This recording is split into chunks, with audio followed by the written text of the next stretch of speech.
Hi friends, welcome to flyforeignjobs. இந்த சேனலில் ஃபாரினில் வந்து ஜாப் சர்ச் பண்ணுறவங்களுக்கு என்னென்ன செலவாகும், இங்கே என்னென்ன ஜாப் ஓப்பனிங்ஸ் இருக்குது அப்படிங்கிறத எக்ஸ்ப்ளோர் பண்ணுறேன். இந்த வீடியோவில் ரெஸ்யூம் எப்படி மேக் பண்ணுறது அப்படிங்கிறத பார்க்கலாம்.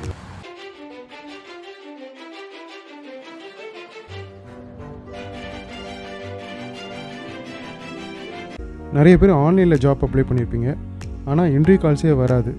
ஏன் வரலை?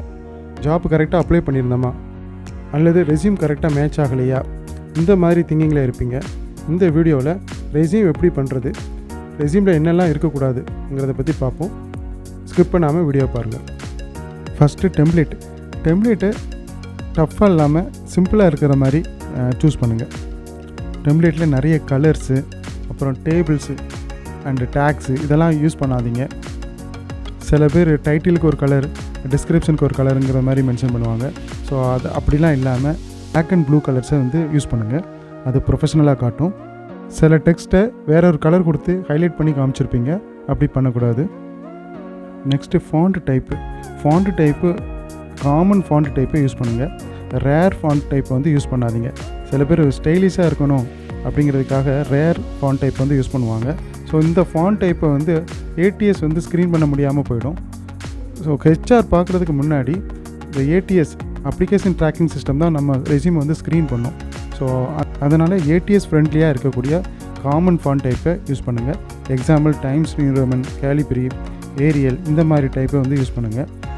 அப்போ தான் ஏடிஎஸால் நம்ம ரெஸ்யூம் வந்து ஸ்க்ரீன் பண்ண முடியும், நம்ம ரெஸ்யூமும் செலக்ட் ஆகும். நெக்ஸ்ட்டு ஃபாண்ட் சைஸும் ரொம்ப சின்னதாக இல்லாமலும் பெருசாக இல்லாமலும் யூஸ் பண்ணுங்கள். ஃபாண்ட் சைஸு 10 to 12 இருந்தால் கரெக்டாக இருக்கும். சைஸ் ரொம்ப சின்னதாக இருந்ததுன்னா ஹெச்ஆரால் ரீட் பண்ண முடியாமல் போயிடும். ஃபாண்ட்டு பெருசாக இருந்ததுன்னா அதிகமான பேஜ் ஆகிடும். ரெஸ்யூம் வந்து அதிகமான பேஜ் இருக்கக்கூடாது.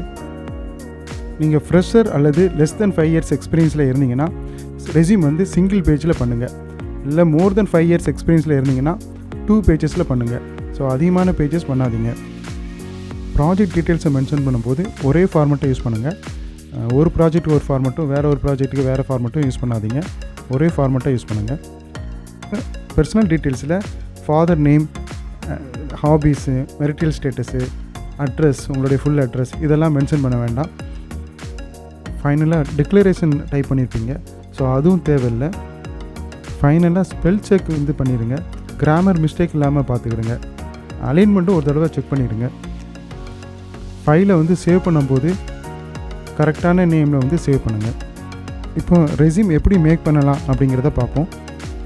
உங்கள் நேமை டைட்டிலாக ஃபாண்ட் சைஸ் பெருசாக இருக்கிற மாதிரி போல்டில் கொடுத்துருங்க. உங்களுடைய பாஸ்போர்ட் சைஸ் ஃபோட்டோவை ரைட் ஆர் லெஃப்ட் கார்னரில் வந்து பேஸ்ட் பண்ணுங்கள். ஃபோட்டோ ஃபார்மலாக இருக்கணும். செல்ஃபி ஃபோட்டோவெலாம் அட்டாச் பண்ணிடாதீங்க. நெக்ஸ்ட்டு உங்கள் டெசிக்னேஷனை கொடுத்துருங்க. இப்போ கரண்ட்டாக நீங்கள் என்ன டெசிக்னேஷனில் இருக்கீங்களோ அதை மென்ஷன் பண்ணுங்கள். நெக்ஸ்ட்டு மொபைல் நம்பர் லோக்கலாக இருக்கக்கூடிய மொபைல் நம்பரை யூஸ் பண்ணுங்கள்.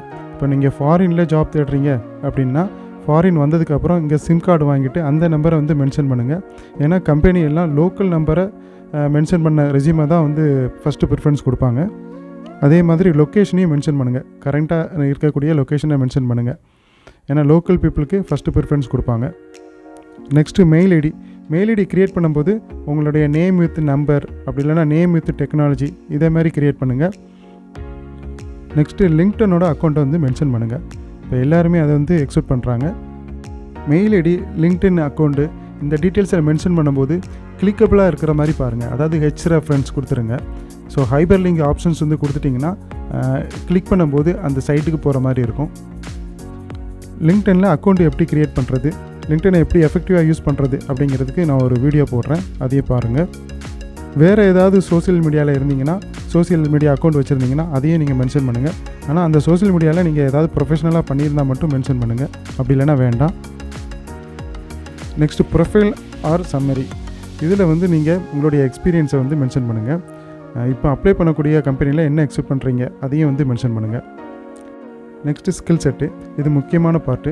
இப்போ அப்ளை பண்ணக்கூடிய ஜாப் டிஸ்கிரிப்ஷனை அதில் என்ன மென்ஷன் பண்ணியிருக்காங்களோ அதை கீவேர்ட்ஸாக இங்கே வந்து நீங்கள் மென்ஷன் பண்ணுங்கள். அப்போ தான் உங்கள் ரெஸ்யூம் வந்து ஷார்ட் லிஸ்ட் ஆகும். டெக்னாலஜி ஸ்கில்ஸ்லேயும் உங்களுக்கு என்ன டெக்னிக்கல் திங்ஸ் தெரியுமோ அதை நீங்கள் மென்ஷன் பண்ணுங்கள். எஜுகேஷன் டீட்டெயில்ஸில் நீங்கள் எக்ஸ்பீரியன்ஸாக இருந்தீங்கன்னா உங்களுடைய ஹையர் டிகிரியை மட்டும் மென்ஷன் பண்ணால் போதும். உங்களுடைய 10th 12th மென்ஷன் பண்ணணுங்கிறது அவசியம் இல்லை. இதே நீங்கள் ஃப்ரெஷராக இருந்தீங்கன்னா நீங்கள் ஹையர் டிகிரி வித் உங்களுடைய 10th 12th அதோட பெர்சன்டேஜ் இதெல்லாம் வந்து மென்ஷன் பண்ணுங்கள். இதை வந்து ஹெச்ஆர் எக்ஸ்பெக்ட் பண்ணுவாங்க. அதேமாதிரி நீங்கள் எஜுகேஷனில் பாஸ் அவுட் இயரை வந்து மென்ஷன் பண்ணணும். நெக்ஸ்ட்டு ஒர்க் எக்ஸ்பீரியன்ஸில் நீங்கள் வேலை பார்த்த கம்பெனி இதோட டீட்டெயில்ஸ் எல்லாம் மென்ஷன் பண்ணுங்கள். எப்போ ஜாயின் பண்ணீங்க, எப்போ ரிலீவ் ஆனீங்க, இந்த டைம் லைனை வந்து மென்ஷன் பண்ணுங்கள். அதேமாரி அந்த கம்பெனியில் என்ன டெசிக்னேஷனில் ஒர்க் பண்ணீங்க இதையும் வந்து மென்ஷன் பண்ணுங்கள். அடுத்து ப்ராஜெக்ட் டீட்டெயில்ஸில் ப்ராஜெக்டோட டிஸ்கிரிப்ஷனை மென்ஷன் பண்ணுங்கள். ப்ராஜெக்டோட கிளைண்ட் யார் அதையும் நீங்கள் மென்ஷன் பண்ணலாம். டிஸ்கிரிப்ஷன் வந்து 2 or 3 லைன்ஸில் இருந்தால் போதும். அதில் நீங்கள் என்ன ரோல்ஸ் அண்ட் ரெஸ்பான்சிபிலிட்டி இருக்கீங்க அதை வந்து ஒரு தனி டைட்டிலாக புல்லட் பாயிண்ட்ஸாக வந்து மென்ஷன் பண்ணுங்கள். ப்ராஜெக்ட்டுக்கு ஏதாவது லிங்க் இருந்தது, வெப்சைட் இருந்ததுன்னா அந்த லிங்கையும் நீங்கள் வந்து மென்ஷன் பண்ணுங்கள். இது ரொம்ப இம்ப்ரெசிவாக இருக்கும். Next certification and achievements. இதில் ஏதாவது சர்டிஃபிகேட் கோர்சஸ் பண்ணியிருந்தீங்கன்னா அதை மென்ஷன் பண்ணுங்கள். அச்சீவ்மெண்ட்ஸில் ஏதாவது நீங்கள் அவார்டு வாங்கியிருந்தீங்க, அதாவது ப்ரீவியஸ் கம்பெனியில் ஏதாவது நீங்கள் பண்ணியிருந்தீங்க, அச்சீவ் பண்ணியிருந்தீங்க அப்படின்னீங்கன்னா அதை மென்ஷன் பண்ணுங்கள். பர்சனல் இன்ஃபர்மேஷனில் உங்களுடைய nationality, date of birth, passport number. இப்போ நீங்கள் ஃபாரினில் ஜாப் சர்ச் பண்ணுறதா இருந்தீங்கன்னா உங்களுடைய பாஸ்போர்ட் நம்பர், உங்களுடைய விசா டைப்பு இதெல்லாம் நீங்கள் மென்ஷன் பண்ணுங்கள். ரெஃபரன்சஸில் உங்களுக்கு தெரிஞ்ச ஹை பொசிஷனில் இருக்கக்கூடிய பர்சனுடைய டீட்டெயில்ஸை வந்து மென்ஷன் பண்ணுங்கள். ஸோ இது உங்கள் ரெஸ்யூமேல இருக்கக்கூடிய பிலீவ்னஸை வந்து அதிகப்படுத்தும். ஃபைனலாக ஃபைலை சேவ் பண்ணும்போது PDF ஆர் டாக் ஃபார்மேட்டில் வந்து சேவ் பண்ணுங்கள். ஃபைலோட நேமையும் உங்கள் name with experience R technology இதை மாதிரி வந்து கொடுத்து நீங்கள் சேவ் பண்ணிங்கன்னா ஹெச்ஆருக்கு வந்து ரொம்ப அண்டர்ஸ்டாண்டபுளாக இருக்கும். ஃப்ரெஷராக இருக்கக்கூடியவங்க ரெஸ்யூமில் போடுறதுக்கு எந்த டீட்டெயில்ஸும் இல்லை அப்படின்னு நினைப்பீங்க. ஸோ அவங்களுக்காக நான் டிஸ்கிரிப்ஷனில் இந்த ரெஸ்யூம் வந்து அட்டாச் பண்ணியிருக்கிறேன். நீங்கள் அதை டவுன்லோட் பண்ணி சேஞ்ச் பண்ணி யூஸ் பண்ணிக்கிடுங்க. ரெஸ்யூமில் உங்களுக்கு தெரியாத டீட்டெயில்ஸை மென்ஷன் பண்ணாதீங்க. இன்டர்வியூவில் வந்து உங்கள் ரெஸ்யூமில் இருந்து தான் கொஷின்ஸ் கேட்பாங்க. ஸோ தெரியாத விஷயத்தை லாங்குவேஜையோ டூல்ஸையோ நீங்கள் மென்ஷன் பண்ண வேண்டாம். எக்ஸ்பீரியன்ஸ் ரெஸ்யூமும் வந்து நான் டிஸ்கிரிப்ஷனில் அட்டாச் பண்ணியிருக்கிறேன். அதையும் நீங்கள் யூஸ் பண்ணிக்கிடுங்க. இந்த மாதிரி ஃபார்மேட்டில் நீங்கள் ரெஸ்யூம் பண்ணிங்கன்னா உங்கள் ரெஸ்யூம் ஷார்ட்லிஸ்ட் ஆகும், உங்களுக்கு இன்டர்வியூ கால்ஸும் வரும். ஸோ இதே மாதிரி யூஸ்ஃபுல் இன்ஃபர்மேஷனுக்கு நம்ம சேனலை சப்ஸ்கிரைப் பண்ணுங்கள். தேங்க்யூ.